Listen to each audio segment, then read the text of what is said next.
Hello, this is Rachel Barnes from rachelbarnes.com.au and by Australian Businesses. Now this is the second part of an interview I had with Denise Dunn, and you'll know who I am by now, but just in case you don't, entrepreneur, property investor myself, business owner, co-author of 5 books, regular interviewer for Property Women and also now for BAB. My passion is talking and networking with like-minded people, and personal development is one of the key things that I like to find out about, because you know, most of us are probably aware by now that there's a lot of stuff that runs us from our subconscious, and apparently from what I was talking to Denise about last interview, 98 or up to 98% of our actions come from our subconscious reactions, and our conscious mind is only working on 2 to 5%. So that's even before we get to superconscious, which we're not even going to go to this time. But how does all that affect our 2012 goals that we did or didn't complete? And how does that affect what we're going to do in 2013? And that's the core issue that we've been covering with Denise. So in the last chapter, we talked with Denise, who's a coach, consultant and practitioner, looking to help change, or help people who are seeking to change, bring themselves a balanced and sustainable personal and business success for 2013. And her focus is on emotional intelligence, demonstrating that you need to go beyond just thinking about it, but you need to actually do it. And as I would have told you previously, Denise was brought up in country South Australia, so she's got a real understanding of some of the issues that people in small communities might have to deal with, the feeling of isolation, lack of privacy, all those sorts of things. But she also comes from a background of being for 8 years in the police force. Do you think that would give you some issues that you need to cover, as well as being in her own business for a number of years, as well as being a real estate investor, commercial and residential? So she has a lot of information for people who are on my personal community at rachelbarnes.com.au, but also a lot of information to help businesses. And the clients that she deals with at the moment have businesses themselves, and they're always looking to see how they can make the most out of the relationships they have with their customers and also with their staff. So wherever you are in life, this is information that's going to be critical for you. Now, I'll just summarise what we did in the last interview. So if you didn't get to listen to it, please go back and go through it, because there was a great exercise in there about what you need to do before you can move on to set new goals. You've really got to go back and look at why you didn't achieve what you achieved or you intended to achieve in the previous year. And a lot of those things would be intangible. You may not have even thought about them. And Denise gave us 6 different points to look at and ask ourselves so that we can clear out what were the issues, what were the limiting beliefs that they showed us that we had, and how do we overcome them. And one of the things that we also looked at was decluttering your mind, and that sometimes comes from even decluttering material things. It might even be cleaning out your wardrobe, and she went through an exercise that would help you do that. So again, if you didn't listen to that last one, I really suggest you go back and have a listen, go through that one first, and then you can look at this one. From this perspective, our goal today to help you is to achieve 4 goals in 90 days. So we're not talking about a whole 12 months to fulfill these goals. We're talking about 4 goals in just 90 days.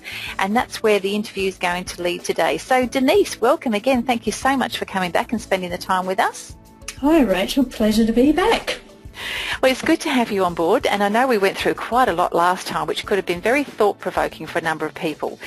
But what I wanted to start off with this time was those lists of goals that we would have had from 2012. What do we do with them before we move forward? Can you take us through that? Sure.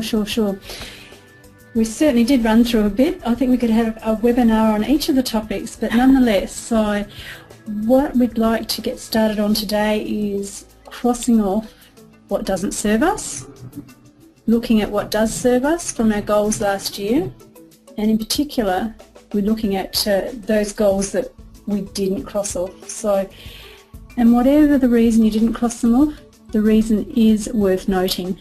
So jot the reasons down as to why you didn't cross them off. So, and we'll just again, we need pen and paper again. Make sure you've got that in front of you, because there'll be an exercise at the end of this as well as throughout.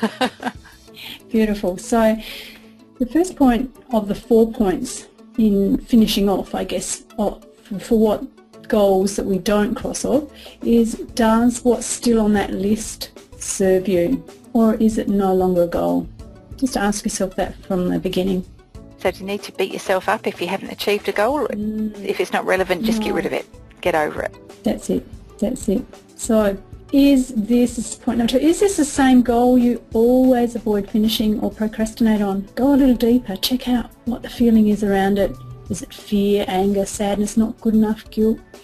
Unless this is addressed, that same goal or similar, just rearranged, a new diet, a new or different fitness regime, it'll appear on your list for years to come, typically with the same outcome. So if there's strong feelings and it's the same thing over and over, I suggest you probably need a hand to help work through those feelings, so ask for that help. Point 3, did you actually set rewards for attaining your goals or parts thereof, and did you actually reward yourself? This is one of my strong points. This reward will not only motivate you, but more importantly inspire you to do more. So don't reward yourself before though, always make sure it's afterwards. Yeah, you can break your goal down and have little rewards along the way. It's like playing a computer game. The music at the end of the computer game triggers a feel-good chemical in the brain, and it inspires you to move on. Same with rewards, so really important aspect of it. So it doesn't have to be a big thing, does it? It can just be something like, you know, like dangling your own little carrot, I suppose. So if I do this, you know, these 2 or 3 things, then I can go out for coffee. Or if I do this, then I can have, you know, 2 days off doing something. That's it. That's it. They don't have to be expensive. They can just be something that's a little bit out of the norm. So a good trick my clients do for something simple, I guess, is when they achieve a goal, I might get them to perhaps, if they want to buy something small and personal, like a new pair of knickers, but in a colour they never ever choose, so that when they put them on they go, wow, that was because I completed that goal. Okay, something a little bit out of the norm, not run of the mill. Okay, so something they can look at and always remember how good it feels to achieve the goal. Yeah. Cool. So, and point number 4, there is no that whatever your findings are, why you crossed them off, why you didn't get them completed, cut yourself some slack and be grateful either way. There's no right or wrong, it's simply the result or the outcome. The thing is though, to get really clear, you need to know where you are at before you know what to work on. So now let's work on a solution going forward and set some really clear new and totally rejigged intentions. Great. So that's what we're going to work on now. Now Zig Ziglar, you might have heard of him, he said, a goal properly set is halfway reached. So if we can get to halfway, we've got a pretty good chance of finishing. So clear goals actually contain the power to motivate and energise you into action. So often you start out on the quest for self-improvement, either personally or professionally, with no real concept of where you want to be or exactly what it is you want. So you may have some vague concept in your mind, such as getting fit, increasing your income or your productivity, attracting new relationships, but this needs to be translated into specific goals. So when you're unsure of where you're heading, it becomes very easy to work hard, really hard, yet accomplish little. Sometimes you think, well, I've worked really hard for this, but why haven't I achieved it? And it's really perhaps because it's just not that clear. And it doesn't float your boat. It doesn't align with who you are. So it's almost a thankless task. So why is it even on your goal list? So let's look at the benefits of goal setting. And there's numerous ones. I'm going to scoot through them. So individuals who set effective goals, they suffer less stress and anxiety, they have better concentration, show increased self-confidence, perform better, and are actually happier with their performance. And goal setting also keeps you focused. It provides clarity and direction. It increases determination, patience and persistence. It builds self-esteem when goals are met, and it ensures you remain proactive in your life rather than reactive. Okay, so I'll run through a few perceived negatives to goal setting. People come up with these negatives, and you can look at them as negatives or just points to focus on so that you create really good goals.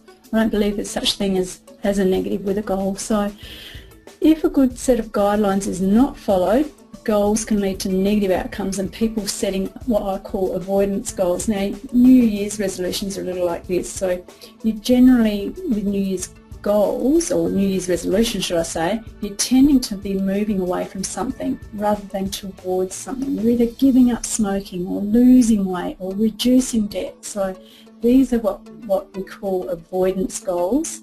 and they're actually typically associated with memories of failures and accidents, okay? We want positive goals because they put us in this positive state of mind and are mentally associated with positive memories and experiences. So this is otherwise known as problem thinking. It is actually the opposite to goal setting. It's reactive, not proactive. So, and when you think about it, I'm just looking at some of those words. Sorry, just looking at some of the words we've got: giving up smoking, losing weight, reducing debt. So we still got looking at the word is smoking, weight, and debt. So it's no wonder, if you're trying to avoid it, but you're not actually, are you? Because subconsciously you're going to be focusing on smoking, weight, debt. Yeah, that's right. Absolutely. The subconscious mind, all it hears is smoking, weight, and debt. So we move away from that. Yeah. We are moving away. So simply put, if we're giving up smoking, perhaps we're moving towards better health, or moving towards an ideal weight, or moving towards abundance. And what does that look like? Okay. So health, fitness and happiness sounds like to me. Yeah. And you have a big master plan and then break that down, but we'll get to that. So another issue with goal setting is being totally consumed and focused on your goals.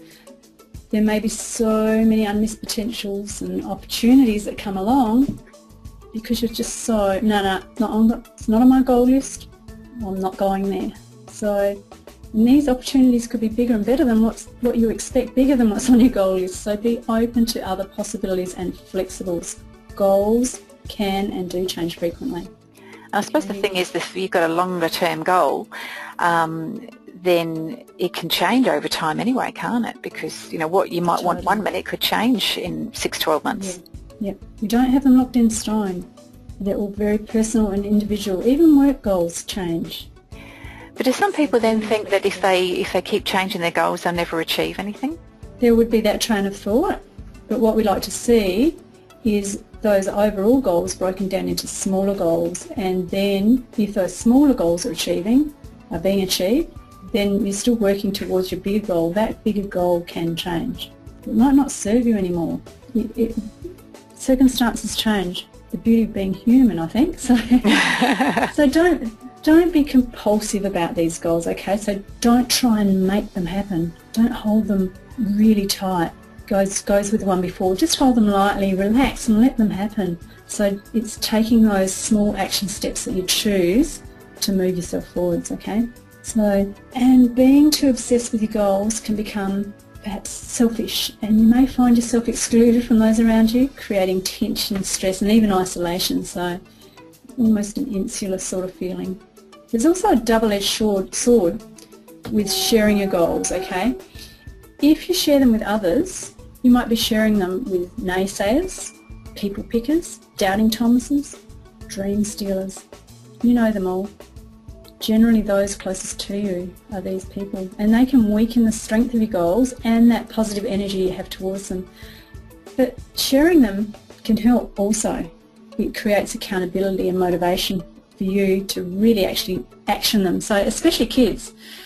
If there's a goal around children, they see bigger goals and it's a family goal with some family time, they'll certainly hold you accountable to those. So the trick here is to be discerning as to who and which goals you share with others, okay? That makes sense. There's some of our family that knew, or used to be anyway, and you knew that they really couldn't cope with some of the things that we were looking to do, perhaps in real estate, and they were scared for you. I mean, my father, for example, was, he would have been so scared if he thought that I'd taken on a mortgage for $1 million, because a mortgage to him was a very stressful thing, and he would have been scared for me and tried to put me off. So, as you say, even people that you love and foster the relationship dearly, as you say, sometimes you've just got to make sure that they're not the ones that you share those sorts of goals with. It'd be somebody that's another real estate investor, for example, that you want to get some motivation and some help and guidance from, would be the person that you speak to. Yeah, absolutely. Or a coach. Someone really objective, absolutely objective, non-judgmental, but at the same time it's keeping you accountable and totally on track. So someone who doesn't give advice but knows the right questions to ask, okay?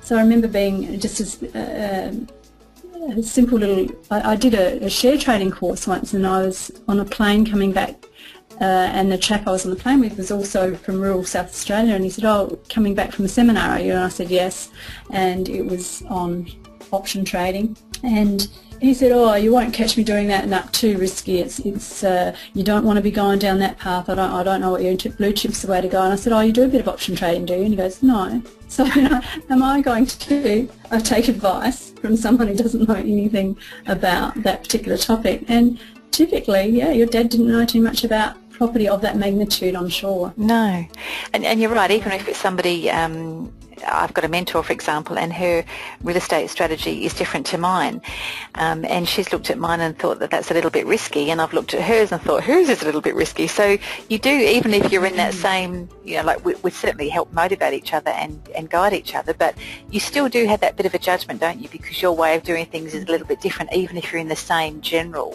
sphere. You can, that's right, and that's where I guess it crosses over between coaching and mentoring, or those. It's looking at those crucial roles of when have I said too much? Am I giving advice, or am I just asking really, really good questions?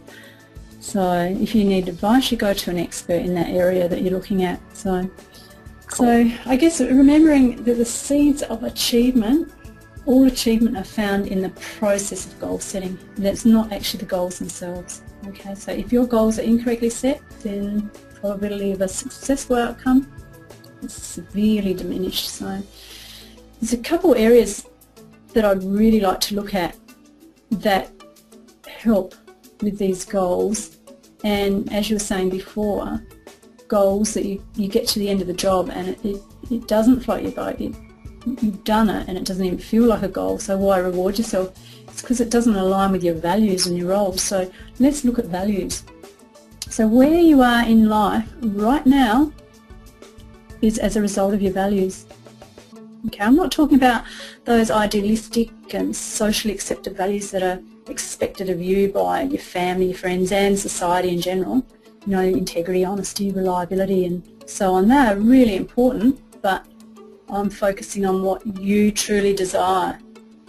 It's what you value to create positive feelings of joy, happiness and fulfillment. So if you get stuck with this, because this is a tricky one, people just do not know what their true values are, what their purpose and passion is. So I'm going to give you a link here. There's a great set of 12 questions to help you with this, and it's at www.drdemartini, all one word, so it's D-E-M for Mike, ARTINI.com.